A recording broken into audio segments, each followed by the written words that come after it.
ang kasiyahan.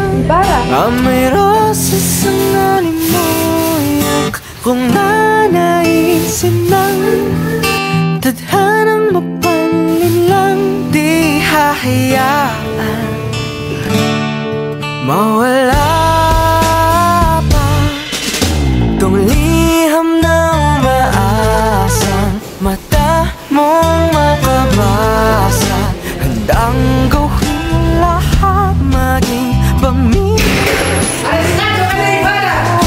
Ano sa kanan ko?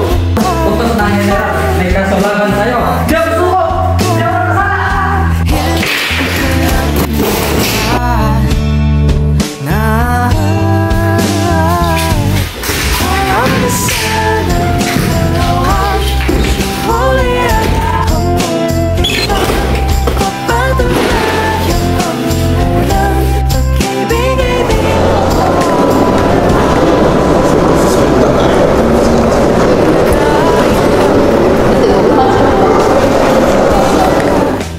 Diba, narito ka pala.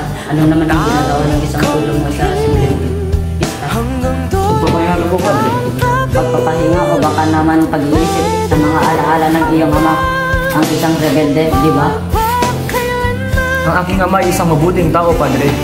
Isang taong mapagmahal sa kanyang bayan. Mabuti, rebelde siya, isang kaaway ng simbahan at ng pamahalaan. Huwag mong durumin ang pangalan ng aking ama, padre. Hindi mo siya kilala. Hindi mo alam ang kanyang sakripisyo at ang kanyang pagmamahal sa kanyang bayan. Siya ay isang bayani at hindi rebelde. Sumasabit ka na rin sa aking Ibarra. Oo, padre. Sagutin ko ang sinumang manlalait sa alaala ng ating ama. Siya ay isang mabuting taong nagsisikap para sa ikabubuti ng kanyang kapwa at hindi nararapat na husgahan mo siya at nang walang katotohanan.